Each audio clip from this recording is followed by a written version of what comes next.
बिस्मिल्लाहिर्रहमानिर्रहीम। अस्सलाम वालेकुम। सो स्टूडेंट्स, आज हम करंट इलेक्ट्रिसिटी के मोस्ट इंपोर्टेंट 100 एमसीक्यूज को करने वाले हैं एमडीके, टीके और नीट के लिए। तो चलिए वीडियो को स्टार्ट करते हैं। पहला एमसीक्यूज कहा जा रहा है कि electric current is defined as, यानी जो इलेक्ट्रिक करंट है उसको हम कैसे डिफाइन करते हैं। और मैंने आपको सिखाया था वन शॉट के अंदर कि आपके पास जो इलेक्ट्रिक करंट होता है rate of flow of electric charge है, यानी इलेक्ट्रिक चार्ज फ्लो हो विथ टाइम के साथ। तो सिंपल आप लोग उसे क्या बोलते हैं, इलेक्ट्रिक करंट बोलते हैं। यानी कोई भी कंडक्टर है, अगर मैं आपको समझाऊं, देखें कोई भी कंडक्टर है, उस कंडक्टर के अंदर बहुत ज्यादा क्या हो, इलेक्ट्रिक चार्जेस कोई ना कोई टाइम के साथ विथ यूनिट टाइम, कोई ना कोई टाइम के साथ वहां पर स्टूडेंट्स क्या हो, याद रखें, पास हो कोई ना कोई। देखें ये है कोई भी आप लोगों के पास कंडक्टर, इस कंडक्टर के अंदर स्टूडेंट्स इलेक्ट्रिक चार्जेस क्या हो, फ्लो हो। जितनी भी number of electric charges with unit time, कोई ना कोई टाइम में, देखें उसे सिंप्लीफाई आप लोग क्या बोलते हैं, इलेक्ट्रिक करंट के। तो ये सारा कॉन्सेप्ट मैं आपको मोटा मोटा बता चुकी हूँ। उसके बाद है ऐसा unit of electric current. Electric current का ऐसा यूनिट क्या है, अब आप सबको पता है, ये छोटे छोटे बच्चे को भी पता है जो कि 9th क्लास का है। सो ऐसा यूनिट ऑफ इलेक्ट्रिक करंट आपको पता है, दिस इज कॉल्ड एम्पियर। क्या होता है, एम्पियर। उसके बाद अगर हम आगे चलें, 1 एम्पियर इज इक्वल्स टू, यानी कि जो 1 एम्पियर है वो किसके बराबर होता है, तो याद रखिएगा 1 coulomb per second. Coulomb is a unit of the charge, second is a unit of time. यही कॉन्सेप्ट है। तो 1 एम्पियर का मतलब होता है 1 कूलम ऑफ चार्ज फ्लो पर सेकेंड। उसे आप सिंप्लीफाई क्या बोलते हैं, याद रखना है आप लोगों ने, उसे आप 1 एम्पियर कहते हैं। ये सवाल बहुत ज्यादा आता है, इस वजह से मैंने इसकी पूरी डेफिनेशन भी आपको लिखवाई थी। उसके बाद है ऐसा यूनिट ऑफ रेजिस्टेंस। रेजिस्टेंस क्या होती है, कौन बताएगा मेरे बच्चे, मैम रुकावट होती है। क्या होती है, रुकावट होती है। सो ये चीज आपने याद रखनी है। इसका यूनिट आप लोगों के पास क्या होता है, ओहम होता है। और रेजिस्टेंस को वैसे भी आपको मेजर किस में करते हैं, ओहम्स में। Ohm's law state, Ohm's law की स्टेट, ओहम आपको पता है V is equal to I R. V क्या है, पोटेंशियल डिफरेंस। I क्या है, कौन बताएगा मेरा बच्चा मुझे। I क्या है, करंट है आप लोगों के पास। R क्या है, रेजिस्टेंस है। V is equal to I R. जैसे ओहम्स लॉ की स्टेटमेंट कहती है कि ओहम्स लॉ जो है वो डायरेक्टली प्रोपोर्शन ही voltage at the constant temperature. ये सारे आपको मैंने फैक्टर्स भी इसके पढ़ाए हैं। उसके बाद ऐसा यूनिट ऑफ रेजिस्टिविटी। रेजिस्टिविटी का तो कॉन्सेप्ट रगड़ा लगाया हुआ है आपको। ये ऐसा यूनिट जो रेजिस्टिविटी का होता है वो होता है ओहम मीटर। क्या होता है मेरे स्टूडेंट्स, ओहम मीटर। उसके बाद अगर हम आगे चलें, resistance of the conductor depends, जो कि रेजिस्टेंस होती है कंडक्टर की। याद रखिएगा कंडक्टर की रुकावट, अगर किसी कोई भी, देखें अब मुझे बताइएगा, मैं आपको एक सवाल देती हूँ, सही। अब देखें ये मैंने एक कंडक्टर ड्रॉ किया और ये भी मैंने एक क्या किया है, कंडक्टर ड्रॉ किया। अब कौन सा मेरा बच्चा है जो मुझे बताएगा कि रेजिस्टेंस सबसे ज्यादा किसके अंदर होगी। याद रखिएगा इसमें है क्या, इसका क्रॉस सेक्शनल एरिया ज्यादा है, बिल्कुल ज्यादा है, ये ज्यादा चौड़ा है। और इसका जो क्रॉस सेक्शनल एरिया है वो क्या है, बहुत कम है, यानी कि काफी क्या है, कम है। तो बताएं रेजिस्टेंस किसके अंदर ज्यादा होगी। तो याद रखना है जिसका क्रॉस सेक्शनल एरिया, ये वाली चीज क्या होगी, कम होगी, ये वाली चीज कम होगी, ये वाली क्रॉस सेक्शनल एरिया, तो उसकी रेजिस्टेंस कम होगी। इसका क्रॉस सेक्शनल एरिया क्या है, ज्यादा है, तो इसके अंदर रेजिस्टेंस क्या होगी, कम होगी। किसके अंदर, फर्स्ट वाले के अंदर रेजिस्टेंस कम होगी। और सेकंड वाले का जो क्रॉस सेक्शनल एरिया है वो क्या है, बहुत कम है। सो इसके अंदर रेजिस्टेंस आपकी क्या होगी, ज्यादा होगी। ये मोटा मोटा कॉन्सेप्ट मैं आपको पढ़ा चुकी हूँ वीडियो के अंदर। तो देखें रेजिस्टेंस डिपेंड करती है लेंथ पर भी, क्रॉस सेक्शनल पर भी, मटेरियल पर भी डिपेंड करती है वो किस टाइप का मटेरियल है। तो आप लगाएंगे यहाँ पर ऑल ऑफ देम, क्या लगाएंगे, ऑल ऑफ देम। क्लियर है। उसके बाद है resistance is directly proportion. Resistance जो है वो डायरेक्टली प्रोपोर्शन किसके, तो आपको पता है लेंथ। लेंथ के। जितनी ज्यादा लेंथ होगी उतनी ज्यादा आपकी क्या होगी, रेजिस्टेंस होगी, रुकावट होगी। सही, ये बहुत आसान कॉन्सेप्ट है, आपको क्लियर होगा। उसके बाद है रेजिस्टेंस इनवर्सली। अब देखें, क्रॉस सेक्शनल एरिया बढ़ेगा तो रेजिस्टेंस कम होगी। रेजिस्टेंस बढ़ेगी जब क्रॉस सेक्शनल एरिया कम होगा। और रेजिस्टेंस डायरेक्टली प्रोपोर्शन होती है लेंथ के साथ, ये कॉन्सेप्ट आपने याद रखना है। और रेजिस्टेंस इनवर्सली प्रोपोर्शन होती है क्रॉस सेक्शनल एरिया के साथ। इस तरीके से आप लिख सकते हैं। मैं आपको फिर से बता देती हूँ, सब समझिएगा। रेजिस्टेंस डायरेक्टली प्रोपोर्शन होती है लेंथ के, और जो रेजिस्टेंस है वो इनवर्सली प्रोपोर्शन होती है किसके, एरिया की। अगर हम इस इक्वेशन को कंबाइन करके रखते हैं तो देखें क्या निकलता है, R इज इक्वल टू के एल ओवर ए। तो ये इक्वेशन बनती है रेजिस्टेंस की। बिल्कुल मैम, यही बनती है। तो ये मोटे मोटे कॉन्सेप्ट आपने याद रखने, जो कि मैं आपको साथ साथ क्लियर करवाती रहती हूँ। अब देखें, सिंपल आप बोलेंगे कि रेजिस्टेंस, जिसको फॉर्मूला पता है ये सवाल तो डगरा लगा देगा, पास्ट पेपर का सवाल है 2020 का। उसके बाद है रेजिस्टेंस इनवर्सली प्रोपोर्शन किससे है मेरा बच्चा, कौन बताएगा मैम, क्रॉस सेक्शनल एरिया के। क्रॉस सेक्शनल एरिया की क्यों, क्योंकि जितना ज्यादा थिकर कंडक्टर होगा, मोटा कंडक्टर होगा, उसके अंदर उतनी क्या होगी, कम रेजिस्टेंस होगी। और जितना ज्यादा थिन कंडक्टर होगा उसकी रेजिस्टेंस उतनी क्या होगी, ज्यादा होगी। उसकी रेजिस्टेंस उतनी क्या होगी, ज्यादा होगी। तो ये सारे मोटे मोटे कॉन्सेप्ट आपको पता होने चाहिए। उसके बाद है the SI unit of conductance, यानी कि जो कंडक्टेंस है उसका एसआई यूनिट क्या है। तो कंडक्टर का एसआई यूनिट कंडक्टेंस का मैंने आपको बताया था सीमेंस। कौन सा यूनिट होता है, सीमेंस। उसके बाद है करंट जब फ्लो करता है किसी भी कंडक्टर के अंदर, देखिए फिर से सुने, करंट जब फ्लो करता है किसी भी कंडक्टर के जरिए तो वहां पर क्या होती है, किसी कंडक्टर के अंदर इलेक्ट्रॉन्स की क्या होती है, मूवमेंट होती है। किसकी मूवमेंट होती है, इलेक्ट्रॉन्स की। तो this right option is option number C. उसके बाद है कन्वेंशनल करंट फ्लो करता है, बहुत आसान है, बहुत आसान है।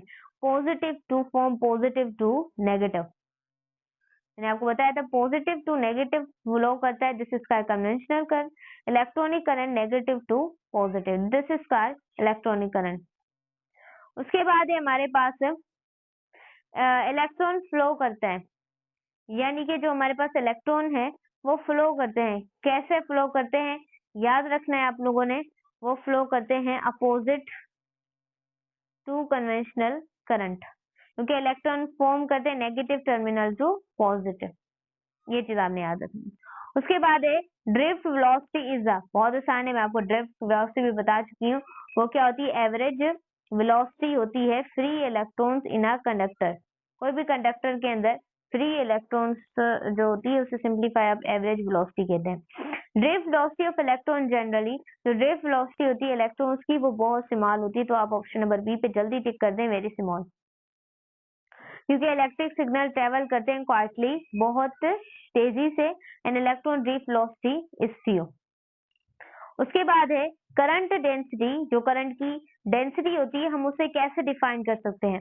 तो करंट की जो डेंसिटी है उसे हम डिफाइन कर सकते हैं करंट पर यूनिट एरिया। कैसे डिफाइन कर सकते हैं, करंट पर यूनिट एरिया से। उसके बाद है SI unit of current density. Current density का आपने एसआई यूनिट बताना है, तो याद रखिए ampere metre square, ampere metre square. उसके बाद है which material has a lowest resistivity, वो कौन सा मटेरियल है जिसकी सबसे कम रेजिस्टिविटी होती है। तो याद रखिएगा वो आपके पास क्या होता है, कॉपर। कॉपर एक्सीलेंट कंडक्टर है, बहुत अच्छा कंडक्टर है, इस वजह से उसके अंदर जो रेजिस्टेंस है, रुकावट है, रुकावट वो क्या है, कम है। उसके बाद हमारे पास है which of the following is an insulator, यानी कि इंसुलेटर का मतलब है जिसके अंदर करंट पास ना हो, करंट नोट पास, करंट जिसके अंदर पास ना हो, दिस इज कॉल्ड इंसुलेटर। उसके बाद ये आपके पास होता है प्लास्टिक, क्योंकि करंट सिल्वर में से भी, कॉपर में से, एल्यूमिनियम, तो प्लास्टिक में हाई रेजिस्टिविटी होती है, इस वजह से वो करंट को फ्लो नहीं करने देती इजिली। इफ द वोल्टेज ओकर द रेजिस्टर, अगर वोल्टेज जो है रेजिस्टर की वो डबल हो जाए, तो रेजिस्टेंस क्या होती है, कांस्टेंट रहती है। करंट क्या होता है, करंट विल बी, बताएं मुझे, करंट क्या होगा, तो करंट आपके पास डबल हो जाता है, क्योंकि अकॉर्डिंग टू ओहम्स लॉ के अकॉर्डिंग देखें तो जितनी ज्यादा वोल्टेजेस डबल होंगे और करंट उतना ज्यादा होगा, क्योंकि डायरेक्टली प्रोपोर्शन है। उसके बाद है अकॉर्डिंग टू ओहम्स लॉ के अकॉर्डिंग इफ रेजिस्टेंस जो है वो रिमेन्स कांस्टेंट है, तो करंट डायरेक्टली प्रोपोर्शन किसके होता है, विद रिगार्ड टू वायर। आपको पता है वोल्टेज के बच्चों जैसे सवाल अब होंगे, इंक्रीज जितनी ज्यादा वोल्टेजेस बढ़ेंगी करंट की रेजिस्टेंस कांस्टेंट रहेगी। उसके बाद है रेसिप्रोकल, बहुत आसान है, देखें रेजिस्टेंस रेसिप्रोकल होती है कंडक्टेंस के और कंडक्टेंस रेसिप्रोकल होती है रेजिस्टेंस के। तो अब reciprocal of resistance is conductance, तो आपके पास राइट ऑप्शन क्या है, कंडक्टेंस।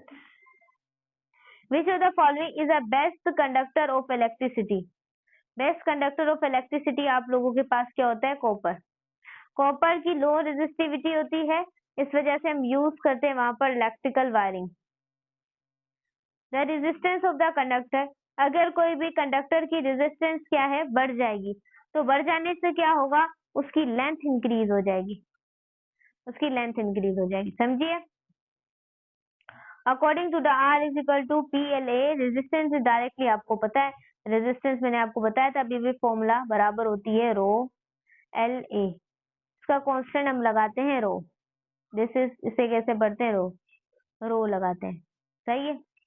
इसके बाद है if the length of the wire is double, ऐसे सवाल बहुत ज्यादा टेस्ट के अंदर आते हैं, अगर length of the wire double हो जाती है तो रेजिस्टेंस आप लोगों के पास वो भी क्या हो जाती है, डबल। उसके बाद if the cross sectional area of wire is double, अगर वो सेक्शनल एरिया डबल हो जाए तो रेजिस्टेंस कम हो जाएगी, वो भी हाफ।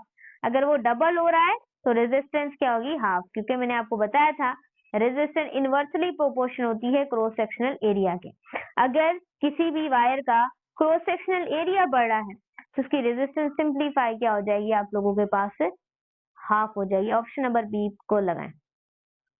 उसके बाद है रेजिस्टिविटी डिपेंड करती है, रेजिस्टिविटी किसके ऊपर डिपेंड करती है, मैं अगर आपको बताऊं तो resistivity R depend the nature of material of temperature, nature पर डिपेंड करती है और किस पे डिपेंड करती है, मटेरियल पर डिपेंड करती है। ये सारे कॉन्सेप्ट आपने याद रखने हैं। उसके बाद है ऐसा यूनिट ऑफ कंडक्टिविटी, जो कंडक्टिविटी है उसका ऐसा यूनिट आप लोगों ने बताना है, बहुत आसान है मैं बच्चे, आप सबको पता होगा, आप लोग मेरे स्टूडेंट्स हैं तो आप अच्छे तरीके से बेसिक कॉन्सेप्ट्स को क्या होंगे, जानते होंगे। तो इस वजह से कंडक्टिविटी जो है उसका जो ऐसा यूनिट है वो आपके पास क्या है, सीमेंस पर मीटर। कंडक्टिविटी रेसिप्रोकल होती है, बता चुकी हूँ बहुत बार रेजिस्टिविटी के। विच क्वांटिटी रिमेन्स सेम, वो कौन सी क्वांटिटी है जो कि सेम रहती है, किसमें, सीरीज सर्किट में। तो याद रखना है वो आपके पास क्या होती है, करंट, क्योंकि सेम करंट फ्लो करता है ऑल कंपोनेंट जो कनेक्ट होते हैं सीरीज में। पैरेलल जो सर्किट होता है, बिल्कुल एक तो आपने पढ़ा होगा, एक सीरीज कॉम्बिनेशन होती है, दूसरी पैरेलल कॉम्बिनेशन होती है। ये सारे मोटे मोटे कॉन्सेप्ट फिजिक्स क्लास 11 में मैं आपको पढ़ा चुकी हूँ। देखिए इन अ पैरेलल सर्किट, जब कोई पैरेलल सर्किट होता है तो the same days exist across each resistor, तो क्या सेम रहती है, तो याद रखिएगा बच्चों वोल्टेज सेम रहती है ना पैरेलल सर्किट में। अगर सीरीज सर्किट होता तो मुझे बताते क्या सेम रहती, या मुझे कमेंट में बताएंगे, पढ़ा चुकी हूँ ये भी। इज द इक्विवेलेंट रेजिस्टेंस, जो हमारे पास इक्विवेलेंट होता है रेजिस्टेंस का, रेजिस्टेंस ऑफ रेजिस्टर का, वो कनेक्ट होता है सीरीज में कैसे। बच्चों सीरीज में आपको पता है कि सीधा ही सारे जो हमारे पास रेजिस्टर होते हैं वो कनेक्ट होते हैं, तो सम ऑफ आर रेजिस्टेंस, जितनी भी रेजिस्टेंस है उनके सम के, सही है ना। इक्विवेलेंट जो हमारे पास रेजिस्टेंस होती है कोई भी दो रेजिस्टर की, वो पैरेलल में क्या होती है, less than the smallest resistor, smaller resistor से कम होती है। उसके बाद ऐसा unit of electromotive force, electromotive force को आप ईएमएफ से लिखते हैं, बताया नहीं मैम, बताया आपने। तो ईएमएफ का जो ऐसा यूनिट है वो आपके पास क्या होगा, वोल्ट। तो ऑप्शन नंबर ए को आप करेक्ट करेंगे। ईएमएफ को हम डिफाइन करते हैं, इलेक्ट्रोमोटिव फोर्स को कैसे डिफाइन करते हैं, सो इलेक्ट्रोमोटिव फोर्स को हम डिफाइन करते हैं एनर्जी मैं अगर आपको बताऊं, energy supplied per unit charge. उसके बाद है the internal energy of cell. Cell की जो इंटरनल एनर्जी बच्चों देखें, कोई भी फॉर एग्जांपल ये एक बैटरी है, दिस इज बैटरी, ये बैटरी है। अब बैटरी के अंदर जो रेजिस्टेंस मौजूद होती है, रुकावट इनसाइड द बैटरी, ये बहुत एमसीक्यूज आते हैं, 2024 में भी आया हुआ है। ये जो बैटरी के अंदर जो रेजिस्टेंस मौजूद होती है, तो सिंपल आप लोग उसे इंटरनल रेजिस्टेंस कहते हैं। तो ये क्या है, रेजिस्टेंस इनसाइड द बैटरी, जो बैटरी के अंदर हो, this is called internal resistance. जब करंट फ्लो करता है किसी भी सेल में से, गौर से सुने, जब करंट फ्लो करता है किसी भी सेल में से, तो उसके टर्मिनल वोल्टेज क्या होते हैं, लेस होते हैं किससे, ईएमएफ से, इलेक्ट्रोमोटिव फोर्स से। उसके बाद है Kirchhoff first law is based on the conservation of charge. आपको पता है किरचॉफ फर्स्ट लॉ जो है वो उसकी जो कंजर्वेशन पूरी है वो किसके ऊपर है, चार्ज के ऊपर है। क्योंकि टोटल जब करंट एंटर होता है किसी भी जंक्शन, जंक्शन का मतलब होता है रिश्ता, कनेक्शन, आप इसे ये भी बोल सकते हैं, सही। सो एक तरह का जंक्शन होता है, टोटल जितना करंट लीव होगा इक्वल होता है जितना करंट लीव होता है, सही है। उसके बाद है किरचॉफ सेकंड लॉ, आपको पता है कि एनर्जी की बेस के ऊपर है। आप ये स्टेटमेंट भी पढ़ सकते हैं, ये अलजेब्रिक सम होता है, पोटेंशियल डिफर अराउंड द, एक तरह की क्लोज लूप होती है, वहां पर क्या होता है, जीरो, क्या होता है, जीरो। उसके बाद है इलेक्ट्रिक करंट को आप कैसे लिखते हैं, इलेक्ट्रिक करंट को आप लिखते हैं P is equal to VI, कुछ इस तरीके से लिखते हैं। उसके बाद ऐसा यूनिट ऑफ इलेक्ट्रिक पावर सबको पता है मेरे बच्चों को, वॉट होता है। क्योंकि ऐसा यूनिट, क्योंकि 1 वॉट इक्वल्स होता है 1 जॉल सेकंड के, 1 वॉट इक्वल होता है किसके, सबको पता है 1 जॉल सेकंड के। Electric energy is measured by, बहुत आसान है, जितनी भी दुनिया की एनर्जी हो उसका यूनिट आपके पास हमेशा ऐसा यूनिट जॉल होता है। और याद रखिएगा मैंने आपको बताया था, जिसके यूनिट सेम हो, जिसके यूनिट सेम हो उसकी डायमेंशन हमेशा क्या होती है, सेम होती है। तो आज तक जितनी भी दुनिया में एनर्जी है उनकी एक ही डायमेंशन है, याद कर लियो, ml2 T-2। जिसका यूनिट भी जॉल, कोई भी एनर्जी होगी, बल्कि वर्क की भी डायमेंशन ये है, लग रहा है लगाया हुआ है, क्योंकि उसका यूनिट भी आपके पास क्या होता है, जॉल। सही हो गया।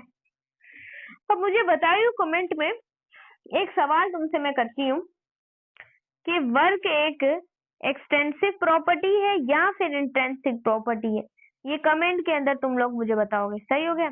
उसके बाद आपके पास कंपेरिकल इलेक्ट्रिक एनर्जी को हम कैसे मेजर करते हैं, तो याद रखिएगा किलोवाट हावर। उसके बाद है 1 किलोवाट किसके बराबर होता है, आपको पता है 3.6 10⁻⁶ के बराबर होता है।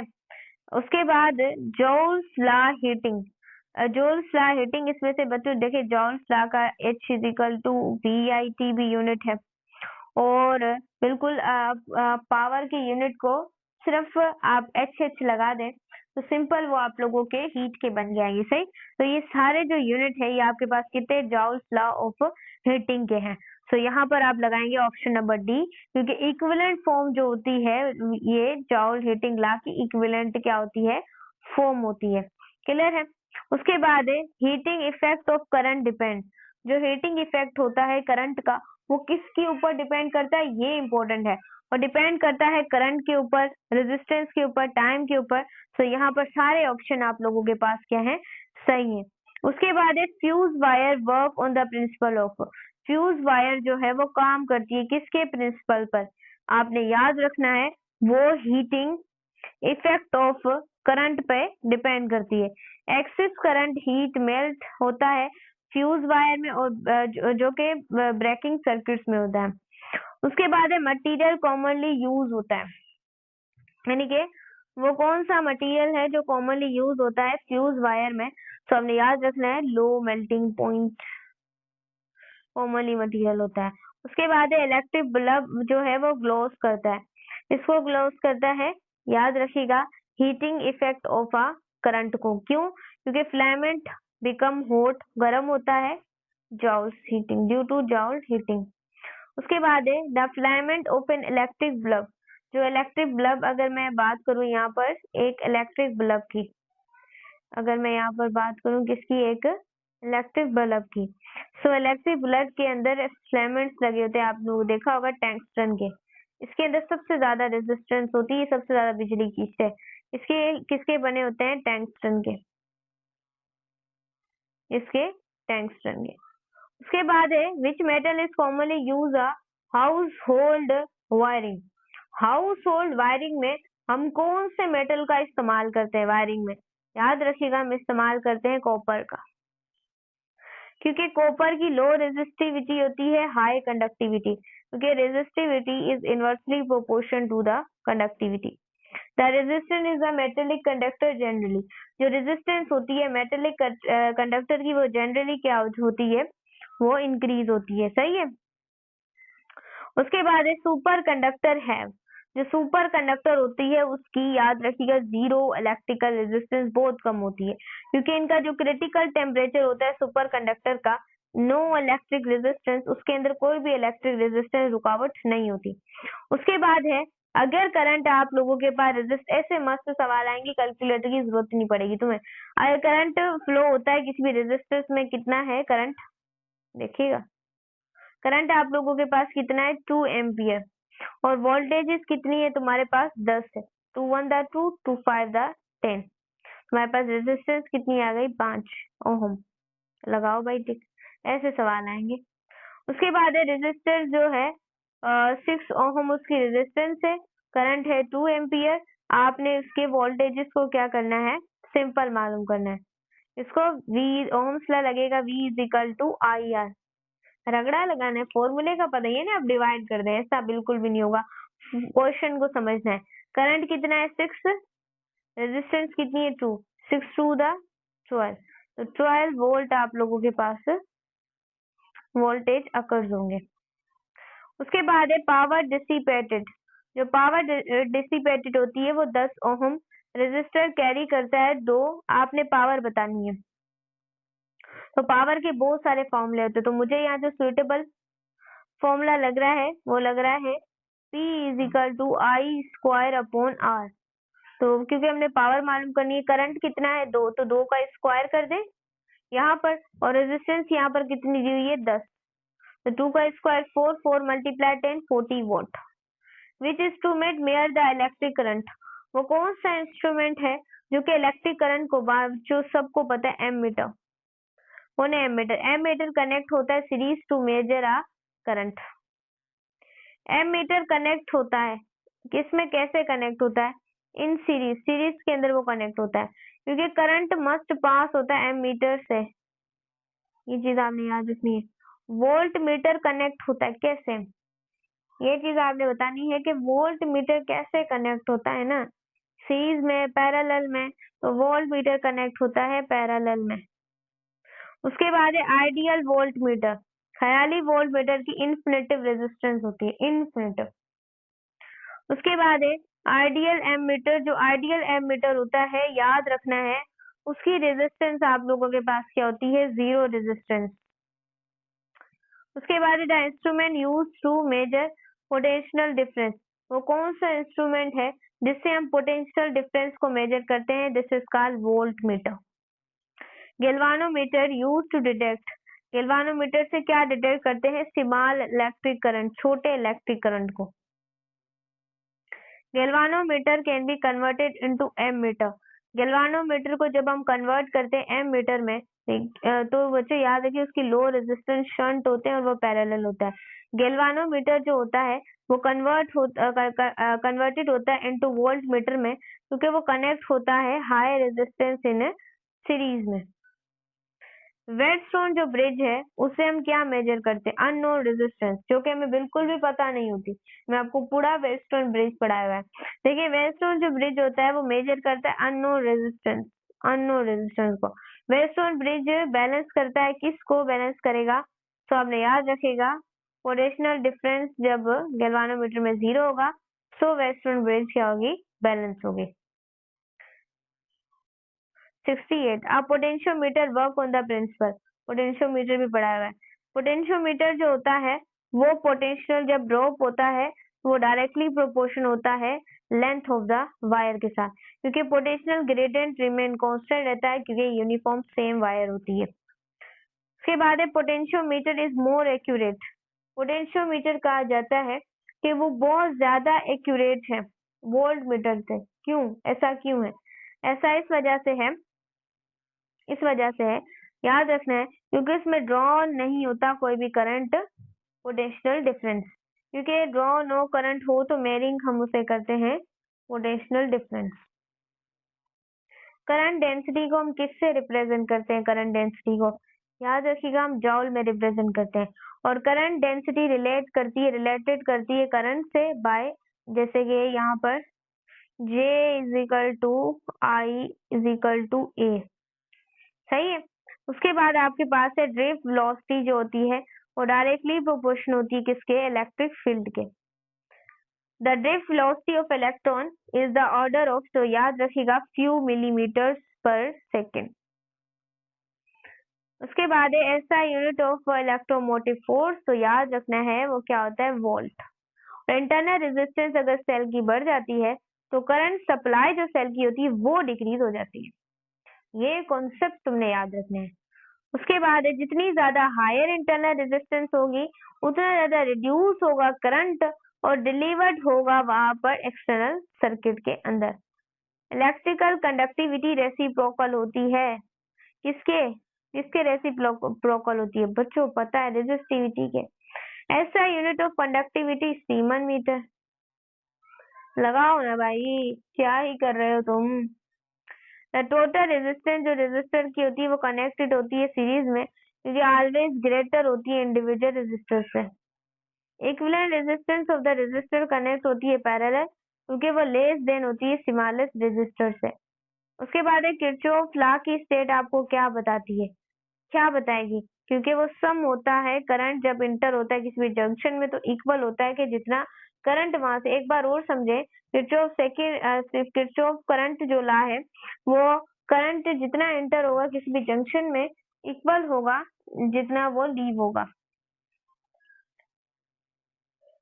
उसके बाद है याद रखना है आप लोगों ने, किरचॉफ जो वोल्टेज लॉ है वो बेस करता है कन्वर्जेशन ऑफ एनर्जी पर। इसके ऊपर याद रखना है एनर्जी पर, क्योंकि वो अलजेब्रिक सम होता है all potential difference around the close loop जब जीरो होता है।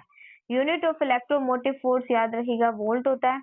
उसके बाद टर्मिनल वोल्टेजेस अगर सेल में इक्वल हो जाए ईएमएफ के, तो सिंपल याद रखिएगा जब टर्मिनल वोल्टेजेस ईएमएफ के बराबर हो जाए, इलेक्ट्रोमोटिव फोर्स के बराबर हो जाए, याद रखिएगा वहां पर कोई करंट फ्लो नहीं होगा सेल में। ऑप्शन नंबर बी करेक्ट है। उसके बाद है the relation between EMF and terminal voltages. आपने रिलेशन बताना है। इसका रिलेशन बताना है ईएमएफ का, इलेक्ट्रोमोटिव फोर्स का, टर्मिनल वोल्टेजेस का, करंट का इन इंटरनल रेजिस्टेंस के अंदर। तो हमने याद रखना है E is equal to V plus I R. So this is a relation. उसके बाद है potentiometer is use to compare. Potentiometer का हम इस्तेमाल करते हैं किसको कंपेयर करने के लिए? याद रखिए EMF of the two cell को। The balance point of potentiometer, जो बैलेंस पॉइंट होता है पोटेंशियोमीटर का वो किसके ऊपर डिपेंड करता है? याद रखना है वो length of the potentiometer wire, इस पर भी डिपेंड करता है। उसके बाद पोटेंशियल ग्रेडियंट उसके ऊपर भी डिपेंड करता है। उसके बाद EMF of the cell, electromotive force of the cell, इसके ऊपर भी डिपेंड करता है। तो ये सभी के ऊपर ये क्या करता है? तीनों चीजों के ऊपर डिपेंड करता है, क्योंकि बैलेंस लेंथ डिपेंड करती है cell of EMF and constant gradient along the wire. उसके बाद है which instrument bear the unknown resistance. Unknown resistance आप पहले भी कर चुके हैं, western bridge. The heating effect the current the heating effect of electric current वो प्रोपोर्शन होता है करंट के स्क्वायर के। उसके बाद है which appliance manually work the heating effect of the current, यानी कि वो कौन सा अप्लायंस है जो कि वर्क करता है हीटिंग इफेक्ट ऑफ करंट पर? याद रखिएगा वो इलेक्ट्रिक आयरन होती है। उसके बाद है इलेक्ट्रिक पावर को हम एक्सप्रेस करते हैं इसमें भी P is equal to V R, P is equal to Y square R, फिर वी स्क्वायर अपॉन, तो सब करते हैं। सही है। उसके बाद है which material is commonly used heating element of the electric heaters, तो याद रखिए वो यूज होता है नेक्रोम। ये इंपॉर्टेंट कॉन्सेप्ट है, क्योंकि नेक्रोन जो होता है उसकी सबसे ज्यादा रेजिस्टिविटी होती है, तो उसकी सबसे ज्यादा क्या होती है, मेल्टिंग पॉइंट होती है। रेजिस्टेंस ऑफ द कंडक्टर को अगर हम डबल कर देते हैं तो वोल्टेजेस वहां पर सेम होती हैं। क्यों वो वोल्टेजेस वहां पर सेम होती हैं? तो बताना है कि करंट आपका हाफ हो जाएगा। ऐसा unit of electrical energy, electrical energy का ऐसा यूनिट आपको पता होना चाहिए, क्या होता है, joule. 1 kilowatt is equals to 100, 1 kilowatt बराबर होता है 100,000 वाट के, 1000 वाट के बराबर होता है। प्रीफिक्स ऑफ किलो, किलो किसका प्रीफिक्स है, सॉरी किलो का प्रीफिक्स है। गुड कंडक्टर है, गुड कंडक्टर जितना ज्यादा अच्छा कंडक्टर होगा उसकी रेजिस्टिविटी उतनी क्या होगी, कम होगी। क्यों? क्योंकि लो रेजिस्टिविटी अलो करती है करंट के फ्लो को इजीली। ये चीज आपने याद रखिएगा। Which of the following is the highest electrical conductivity, बहुत एमसीक्यूज आता है कि सबसे ज्यादा हाईएस्ट इलेक्ट्रिकल कंडक्टिविटी किसकी होती है, तो वो हमारे पास किसकी होती है, सिंपल आपने याद रखना है सिल्वर की, ऑप्शन नंबर सी, क्योंकि सिल्वर जो है वो हाईएस्ट इलेक्ट्रिकल कंडक्टिविटी है उसकी अमंग कॉमन मेटल। उसके बाद आपने याद रखनी है द रेसिप्रोकल, फिर से सवाल आ गया क्योंकि पास्ट पेपर में काफी बार आता है। The reciprocal of the resistivity, आपको सबको पता है कंडक्टिविटी, क्योंकि कंडक्टिविटी आपको पता है रेसिप्रोकल होती है रेजिस्टिविटी के, और रेजिस्टिविटी रेसिप्रोकल होती है कंडक्टिविटी के।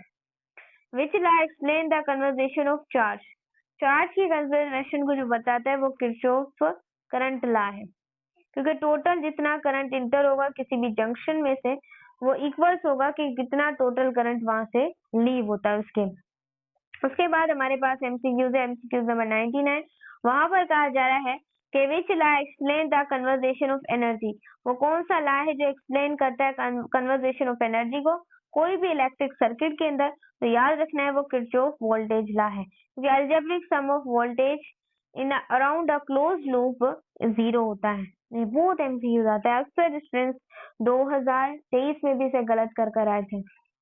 Which statement about the electric current is correct, याद रखिएगा कि आपके पास ये होता है rate of flow of electric charges, क्योंकि आपको पता है कि इलेक्ट्रिक करंट को हम डिफाइन करते हैं कि अमाउंट ऑफ इलेक्ट्रिक चार्ज पास होती हैं थ्रू जितनी भी क्रॉस सेक्शनल एरिया में कोई भी यूनिट टाइम के साथ, तो सिंपल आप लोग इसे कहते हैं कि ये इलेक्ट्रिक करंट के लिए स्टेटमेंट क्या है, बिल्कुल परफेक्ट है।